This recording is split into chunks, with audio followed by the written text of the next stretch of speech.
আসসালামু আলাইকুম এভরিওয়ান, তোমার দেওয়া ভালোবাসা গল্পের 53 নম্বর পার্ট। যারা এখনও চ্যানেলটি সাবস্ক্রাইব করেননি একটু কষ্ট করে সাবস্ক্রাইব করে নিন। এখন থেকে এই চ্যানেলে গল্প পাবেন। তো আর বেশি কথা না বলে চলুন গল্প শুরু করে দেই।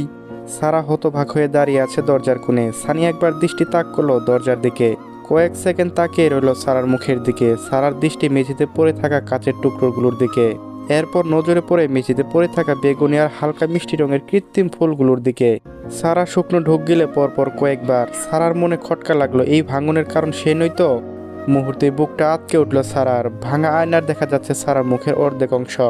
সারা তৎক্ষণাৎ সরে যায়। বেশ কিছু সময় এক এক করে চলে যায় সবাই। রাইহান খান পর মুহূর্তে চলে এসেছিলেন, তবে সারা ঠায় দাঁড়িয়ে সেখানেই। বাড়ির কাজের লোক পরিষ্কার করছে মেঝেতে পড়ে থাকা কাচের টুকরোগুলো।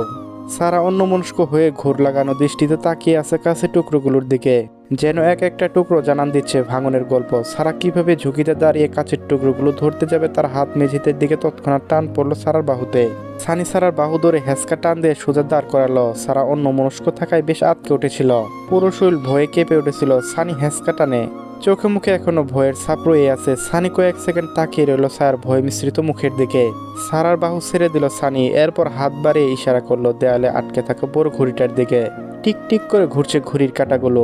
সানি সেই ঘড়ির কাঁটাগুলোর দিকে তাকিয়ে বলল, ওই যে দেখতে পাচ্ছিস কিভাবে সময় অতিবাহিত হচ্ছে, দেখ বাজে কয়টা, 7টা 24 মিনিট। কিন্তু 7টা 25 মিনিট কি আছে তোর আর আমার ভাগ্যে জানা আছে?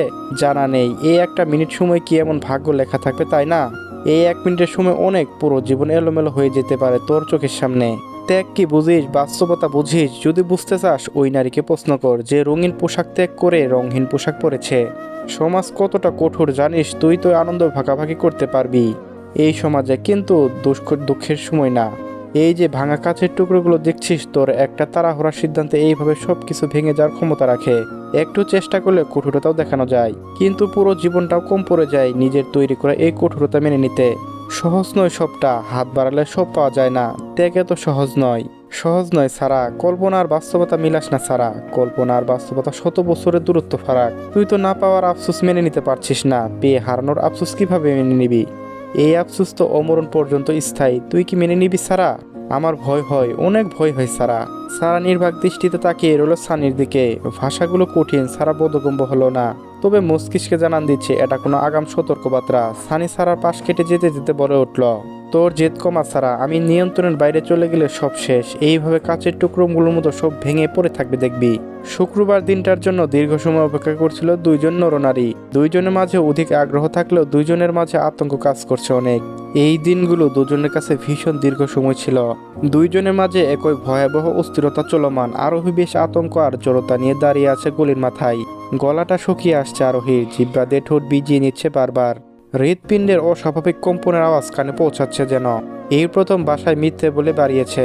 দীর্ঘ সময় ধরে কত কাহিনী বানাতে হয়েছে, কত কঠিন পরিশ্রম করার পর আরোহী সফল হয়েছে শুধুমাত্র আরোহীর জানা।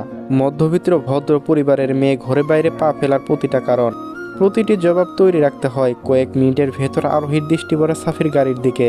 আরোহীর অস্বাভাবিক হৃৎপিণ্ডের কম্পন আরো বেড়েই যাচ্ছে। গাড়ি এসে থামলো আরোহীর সামনে। আরোহী মাথা নিচু করে গাড়ির দরজা খুলে সালাম দেয় সাফিকে। সাফিও আরোহীর সালামের জবাব দিয়ে তাকিয়ে রইল আরোহীর মুখের দিকে। আরোহীর মাঝে যে বেশ অস্বস্তি কাজ করছে, সাফি খুব সহজে বুঝে নিল আরোহীর মুখের থাকার আকৃতি দেখে। সাফিরও যে অস্বস্তি লাগছে না এমনটা নয়।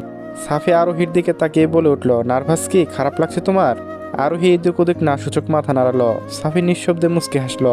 আরোহীর মিথ্যে স্বীকারোক্তি ধরতে কষ্ট হয়নি সাফির। পার্কের এক কোণে কিছু সময় নীরবে বসে রয়েছিল সাফি আর আরোহী। শুক্রবারের দিন, তাই আজ একটু বেশি লোকজন, আশেপাশে বাচ্চাদের ছোটাছুটি শব্দ। এত কোলাহলের মাঝে দুইজন নরনারী নীরব, একই অস্বস্তিতে ভুগছে দুইজন। নীরবতা ভেঙে সাফি আরোহীর দিকে তাকিয়ে বলে উঠল, কি খাবে বলো? এমন ভীষণ অস্বস্তিকর মুহূর্তে বিন্দুমাত্র খাওয়ার ইচ্ছে নেই আরোহীর, তাই না সূচক মাথা নাড়িয়ে অনুরোধ কণ্ঠে সাফির দিকে তাকিয়ে বলে উঠল, প্লিজ জোর করবেন না, আমি খাবো না কিছু। সাফি বড় বড় শ্বাস ছাড়ল এবার। ভয়ানক জড়তার কারণে কথাগুলো গলায় দোল পেকে আটকে আছে। এত এত স্টুডেন্ট পড়ায় কখনো নার্ভাস হয়নি সাফি। সাফি মনে হচ্ছে আজ যে কঠিন এক পরীক্ষা দিতে এসেছে। সাফির নিজের পা অনবরত নাড়াতে লাগলো। সাফি শুকনো কাশি দিয়ে অনেক দ্বিধা নিয়ে বলে উঠল, আরোহী আমি অনেক নার্ভাস, জানি না কিভাবে শুরু করব। এত স্টুডেন্ট পড়ায় কখনো হিমশিম খাইনি, আজকে সবটা গুলিয়ে যাচ্ছে। তুমি কিছু মনে করবে না কিন্তু? আমি হয়তো উল্টোপাল্টা কিছু বলে ফেলতে পারি। সাফির এমন কথায় আরোহী ভয় যেন আরো বেড়ে গেল হাজার গুণ। সেই নিজেও অনেক নার্ভাস। পুরো শরীর থরথরিয়ে কাঁপছে। জীবনে প্রথম এমন পরিস্থিতিতে সম্মুখীন আরোহী। আরোহী যেন সম্পূর্ণ নীরব ভূমিকা পালন করছে আজ। সাফি আবারও বলে উঠল, মানে? সাফি মুচকে হাসলো একটু, এরপর আরোহীর দিকে তাকিয়ে বলে উঠল, জানতাম বিশ্বাস করতে কষ্ট হবে, কিন্তু আসলে এটাই সত্য। আমি কমার্সে পড়তে চাইনি, আমার ইচ্ছে ছিল ইঞ্জিনিয়ারিং পড়া, কিন্তু আব্বু জোর করে ঢুকিয়ে দিল কমার্সে। বাড়ি বড় ছিল, সবার থেকে আমার একটি বেশি দায়িত্ব। আমাকে দেখে সবাই শিখবে, আমাকে অনুসরণ করবে। কি বিরক্ত লাগতো তখন, জেলখানার একটা কয়েদির মতো মনে হতো নিজেকে। আমিও বেশি খুব মনোযোগ দিয়ে পড়তাম না। আব্বু অনেক বোঝাতো, ধ্যান এত জ্ঞান ভালো লাগে না, পালিয়ে বেড়াতাম। এসএসসিতে আব্বু নিজে পড়িয়েছে আমাকে, ধরতে পারো A+ পারো আব্বুর অবদান। সাফির মুখে এসব কথা শুনে এক প্রকার সাফির দিকে হা হয়ে তাকিয়ে আছে আরোহী, যেন এক ঘোরের মাঝে আছে আরোহী। সাফি আবারও বলে উঠল, ইন্টারে জেদ করে বাইক কিনে নিয়েছিলাম আমি, শর্ত ইন্টারে ভালোভাবে পড়বো, যদি বাইক দাও। কত জেদ ছিল ভাবো। একদিন আব্বুরা কোম্পানি থেকে পিকনিকের আয়োজন করছিল, পরিবারের সবাই মিলে গেলাম পিকনিকে। সেই দিন প্রথম দেখা হলো বিথির সাথে। সাফির মুখে অন্য মেয়ের নাম শুনে গলা শুকিয়ে এলো আরোহীর। কম্পিত হৃদয় যেন আরো কম্পিত হলো আজ অজানা ভয়ে। সাফি একটা বড় সড়ো দীর্ঘশ্বাস ফেলে বলে উঠল, এই নাম আমি নিলাম প্রায় 9 বছর পর। বিশ্বাস করো, 9 বছরে একবারও আমি এই নামে আর নেইনি। তখন বয়স আমার ওই তো তোমার মতো 19 বছর হবে। আমাদের ছেলেদের ম্যাচুরিটি ভাব তোমাদের মেয়েদের মতো তাড়াতাড়ি হয় না, আমিও তখন ছিলাম না। বিথি দেখতে অনেক সুন্দর, তাই প্রথম দেখায় সেই বয়সে ধাক্কা খেয়েছিলাম একটা। আরোহীর চোখ জোড়া ভিজে আসতে চাইছে বারবার, নিজেকে নিয়ন্ত্রণ করার চেষ্টা করছে অনবরত। প্রিয় মানুষটার মুখে অন্য নারীর রূপের প্রশংসা শুনে কঠিন পরীক্ষা হয়ে দাঁড়িয়েছে আরোহীর কাছে। সাফি আরোহীর দিকে তাকালো না আর। আরোহীর ভীষণ মুখের দিকে তাকালে হয়তো সম্পূর্ণ কথা শেষ করার আগে আটকে যাবে, তাই দৃষ্টি সামনের দিকে রেখে বলে উঠল, প্রথম দিন ভাইয়া বলে সম্বোধন, ক্রাশের মুখে ভাইয়ের ডাক ভালো লাগে? তবু মেনে নিলাম। সেই দিন পিকনিকে আমাদের সাথেই ছিল, জানতে পারলাম আব্বুর নতুন বিজনেস পার্টনারের মেয়ে। প্রথম দিনে আমাদের দুজনের মাঝে ভালো কথা হয়েছিল, দিনটা ভালো কেটেছিল। সেই বয়সে প্রেমের অনুভূতি, মনে হচ্ছিল পৃথিবীর সমস্ত সুখ পেয়ে গিয়েছি। দুইজন সেম ইয়ারে ছিলাম, বন্ধু থেকে এক পর্যায়ে সম্পর্কে জড়াই। রঙিন দিন কাটছিল, একদম রাত দিনে ফোনে কথা। দুইজনে বাইকে ঘুরে বেড়াতাম, সুখের সাগরে ভাসছিলাম। মনে হচ্ছিল এটাই আমার জীবন, এটাই মরণ। একদিন ভুলবশত ধরা খেলাম আব্বুর কাছে, বাইকে ঘুরতে দেখে ফেলেছে। তখন কোনো কিছু পড়ুয়া ছিল না, জোর গলায় বলেছিলাম আমি বিয়ে করব বিথিকে। আব্বু শর্ত দিয়ে দিল, 1 মাস নিজেকে টাকাতে চলতে হবে, আর আব্বুকে দৈনিক 100 টাকা দিতে হবে। বিয়ে করব, বউ পালতে পারবো কিনা তার ট্রেনিং। চলবো কিভাবে এখন বলো তো, বয়স কম, রক্ত গরম, আমিও রাজি। রিক্সা চালাবো, ভ্যান চালাবো, মুভিতে কত দেখেছি। আমিও তেমন প্রেমিক পুরুষ। 7 দিন সানি লুকিয়ে লুকিয়ে টাকা দিত। আবারও ধরা খেলাম। এবার সানির টাকা পাওয়া বন্ধ হলো আমার জন্য। টান পড়লো পকেটে এবার। সপ্তাহখানেকের মতো বিথি ফোন দিল, আমি কিভাবে দিব, টাকা নেই। এইদিকে বাইক কিনে ঘুরতে যাবো, তেল কেনারও টাকা নেই। আব্বুকে তো টাকাও দিতে পারি না। পড়াশোনা বাদে ঢুকে পড়লাম ছোটোখাটো একটা কোম্পানির দোকানে মাল সাপ্লাই দিতে হতো। এসএসসি সার্টিফিকেট দিয়ে এর চেয়ে ভালো আর চাকরি পাবো না। আর কি কষ্ট, আর কি মালিকের বাজে ব্যবহার, আগে গা জ্বলে যেত আমার। সকাল থেকে রাতে খেটে মাত্র 350 টাকা, আব্বুকে দেয় 100 টাকা। তেল খরচ হলেও ঘোরাফেরা খরচ হয় না। এদিকে ফোন বিল তো রয়েছেই।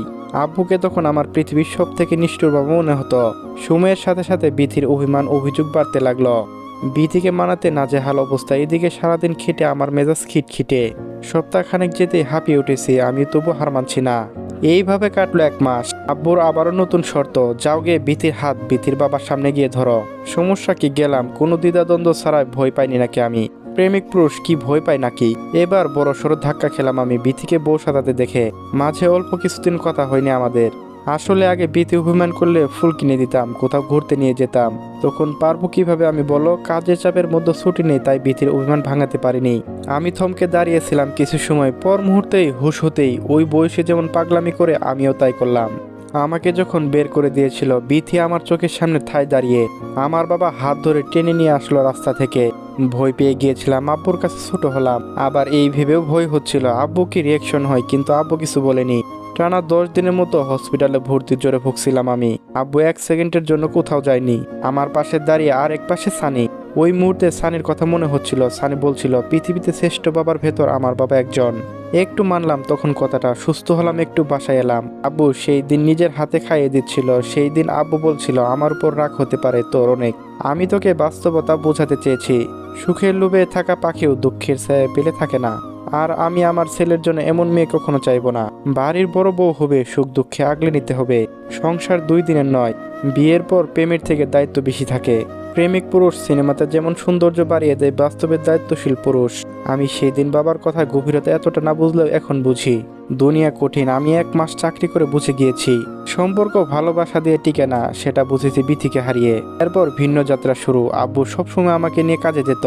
দেখলাম আব্বু গুছিয়ে পালন করা দায়িত্ব। শুনলাম আব্বু বিথি আব্বুর সাথে পার্টনারশিপে ক্যান্সেল করেছে, এই জন্য বিজনেস অনেক ক্ষতি হয়েছিল। কারণটা আমি জানি। সেই দিন আমি অনেক অনুতপ্ত হলাম। আব্বুর উপর রাগ কমতে থাকলো, আবারও মনোযোগ দিলাম পড়াশোনায়। মেয়েদের সহ্য হতো না আমার। আব্বু বুঝলো ট্রমায় ভুগছি আমি। একদিন আব্বু ঘরে এসে আমার পাশে বসে বলছিল, কারোর সাথে এক মুহূর্তে সময় হাসি খুশি পার করছি বলে আজীবন পারবো তেমন নয়। আগে ভরসা, তারপর সম্পর্ক।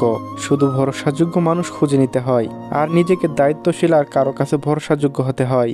আমি কথাটা মস্তিষ্কে গেঁথে নিয়েছিলাম। দীর্ঘ বছর পর রিয়েলাইজ করলাম আমি শুধুমাত্র বিথির অ্যাট্রাকশন ছিলাম মাত্র, যেটা দূরত্ব বাড়ার সাথে সাথে হারিয়ে গিয়েছে। এখানে দোষ বলতে বয়সের আর সময়ের কারো দোষ ধরি না আমি। সময় পার হলো এখন 28 বছর আমার। বুঝলাম অনেক কিছু, বাস্তবতা অনেক শেখালো। সারা জানে না এসব কিছু। আসলে বাবা ছোটদের বলতে নিষেধ করছিল, যাতে আমি ছোটদের নজর ছোট না হয়ে যাই। এরপর বাবার বাধ্য সন্তান হলাম। বাবার রাগও ভালো লাগে, কারণ বাবা কখনো হাত ছাড়েনি। রাগের মাঝে বাবার ভালোবাসা দেখেছি, দায়িত্ব দেখেছি। সাফি একটা না কথাগুলো বলে থামলো। আরোহীর দিকে তাকায়নি একবারও। সাফি জানে আরোহীর মুখের দিকে তাকালে সম্পূর্ণ কথা শেষ করতে পারবো না সে। সাফি একবার আরোহীর দিকে ঘুরে তাকালো। আরোহী মাথা নিচু করে আছে। সাফি বুঝতে পারল আরোহী চোখের পানি আড়াল করার চেষ্টা করছে। সাফি প্রথমবার একটু ইস্তস্ত বোধ করলো। এরপর নিজের জড়তা কাটিয়ে আরোহীর কুনুই ধরে হালকা টান দিয়ে বলে উঠল, এই আরোহী, তাকাও আমার দিকে। আরোহী সেইভাবে মাথা নিচু করে রইল। তবে এইবার হালকা ফুফানোর আওয়াজ শুনতে পেল সাফি। সাফি আরোহীর 2 বাহুতে হাত রেখে নিজের দিকে ঘুরে বসালো। আহা আরোহী, কাঁদছো কেন? আমার পুরো কথাটা শোনো, আমার খুব গিল্টি ফিল হচ্ছে কিন্তু এবার। আরোহী প্লিজ কান্না থামাও আর আমার দিকে তাকাও। আরোহী চোখ পিট পিট করে সাফির দিকে তাকালো। চোখে ভয়ানক লাল হয়ে আছে আরোহীর। চোখের কোণে পানি জমে আছে। মুহূর্তেই 1 ফোঁটা পানি গড়িয়ে পড়লো চোখের কিনারা বয়ে। সাফি অনেক খারাপ লাগছে এই মুহূর্তে। সাফি নিজেকে শক্ত করে 2 হাত আরোহীর চোখের পানি মুছে দিয়ে আদরে কণ্ঠে বলে উঠল, একটু কথা বলো আমার সাথে। আরোহী কান্না মিশ্রিত কণ্ঠে ছোট করে বলল, সাফি মুস্কি হাসলো একটু। আরোহী গাল থেকে হাত সরিয়ে নিল সাফি। সাফি এবার আরোহীর চোখে দৃষ্টি রেখে বলে উঠল, চলবে। গল্পটি কেমন লাগলো অবশ্যই জানাবেন। যারা এখনো চ্যানেলটি সাবস্ক্রাইব করেননি একটু কষ্ট করে সাবস্ক্রাইব করে নিন। এখন থেকে এই চ্যানেলে গল্প পাবেন। ধন্যবাদ।